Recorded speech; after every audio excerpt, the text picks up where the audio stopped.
This is your first multi-voice time writing at 140 words per minute. Your proper names, correction. This is your first multi-voice time writing at 120 words per minute. Your proper names are People, Peoples 1, number 8 and 9. Peoples 8 and 9, Whittier, Barrio Locos, Little Man. I am Miss Torres. I am Mr. Whitaker. The court. Miss Torres. Mr. Whitaker. The court.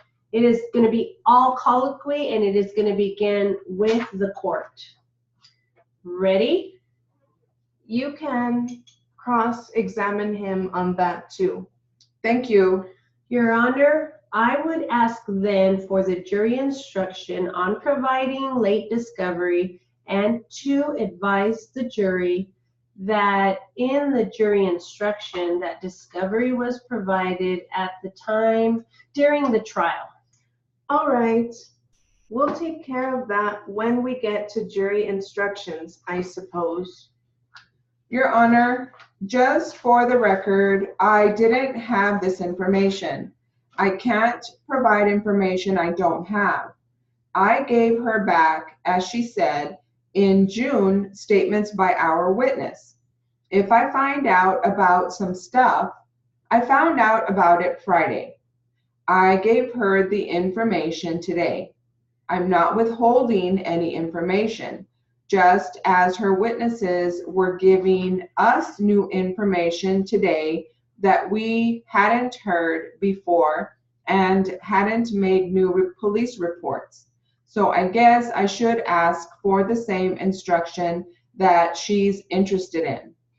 All right. If you are both going to want the instruction, I guess there shouldn't be any problem. We'll talk about that. Okay then. Your Honor, at this time, the people have no further evidence, and there's a motion to move Peoples 1 through. All right. 1 through 13. Any objections to 1 through 13? Yes, Your Honor. Number 8 and 9 should not go to the jury. It's hearsay. It's what he used for his opinion, and it can only be used for his opinion, not as substantive evidence. How about that? Your Honor, I would disagree and state that in addition to his testimony regarding what the field identification cards are, those field identification cards are specifically as to the defendant. Give me 8 and 9. Let me see 8 and 9. Your Honor, I would disagree. The officer can rely on hearsay as part of his opinion.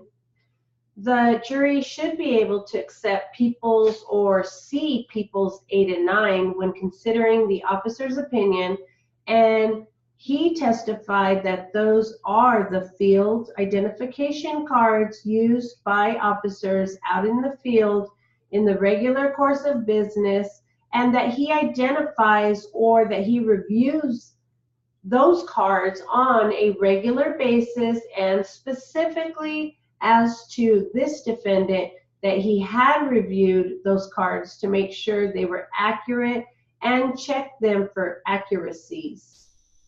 These are highlighted, and they're highlighted indicating that in each of these instances, the defendant admitted to officers that he is a member of Whittier Barrio Locos and went by the nickname of Little Man. That hasn't been denied in this case. I don't think. Has it so far? No, but it's still hearsay. I'm sorry. I asked a simple question. You know attorneys like to talk. So far, they haven't denied being a member of Whittier Barrio Locos, and they haven't denied being known as Little Man.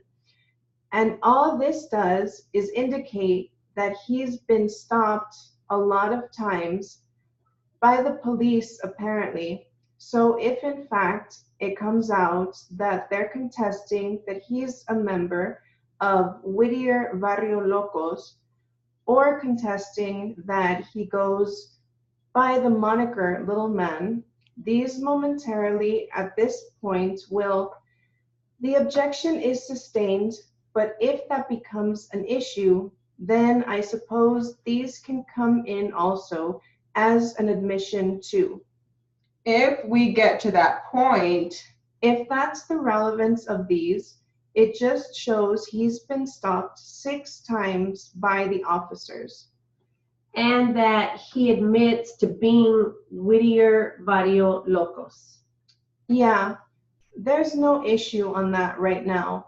So right now, the only other evidence it shows is that he has been stopped a lot of times.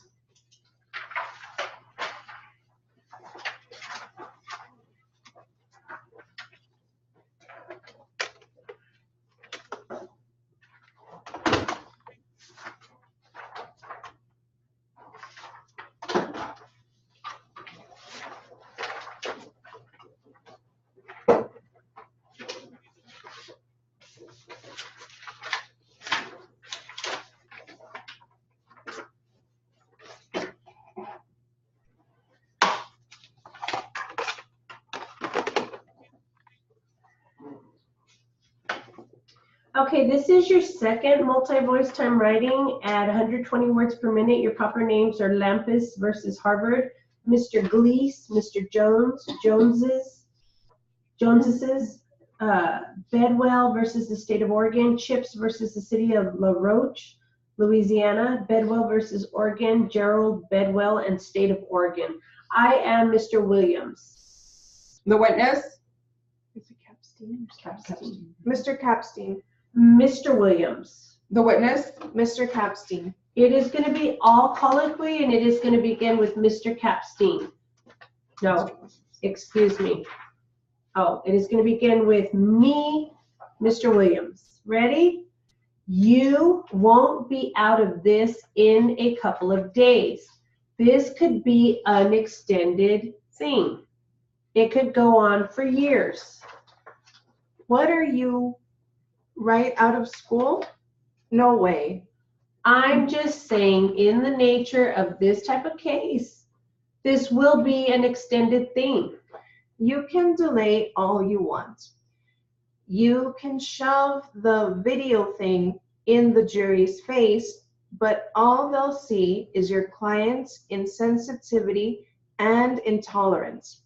If you attempt to delay, I'll appeal to the court in a number of ways. Ever heard of Lampus versus Harvard? The Harvard people attempted to delay on counterfeit grounds and had a real surprise. You guys don't scare me. We're prepared to go all the way. Your delay tactics will eat away very quickly at whatever your client is paying you or hopes to make out of this lawsuit. Again, you label our potential handling of the case using the word delay tactics. I want that stricken from the record. And I don't. Off the record. Off the record, back on the record. The words delay tactics will be stricken from the record. Replace with the word litigation. It is felt here that Plaintiff Jones will have to ask for an unreasonable amount of money in order to finance such a case. It is estimated here at least in the range of $300,000. No jury will even consider it. Mr. Capstein, Mr. Smith, is Mr. Glees prepared to finance your continued involvement in this case? So what? He can make monthly payments until the day he dies. You're in good health, aren't you? He can make monthly payments for the next 20 years. I don't care. I feel very good about his prospects at winning this, though. My client wishes to inform you that if necessary, he'll file criminal charges in order to back up his claim before the civil case. Are you prepared to go to jail, Mr. Glees, yes, I am. for 6 months and a fine of $50? As long as I have my ocean view. And then you risk losing your home anyway? No court in this state will fine my client or put him in jail over this thing. Any way you look at it, I risk losing my home. You want me to settle for that amount anyway. My attorney says we stand a chance to win, and I'm out $20,000, and I keep my home. Seems to me I've got no other way to go. Mr. Jones will just plant some more trees at your cost. I guarantee you I won't be paying for his tree. We will agree to pay the Joneses $5,000 on condition they don't replant.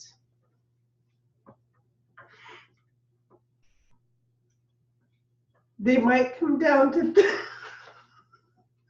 35 or 40, but that's as low as they'll go. I guarantee it.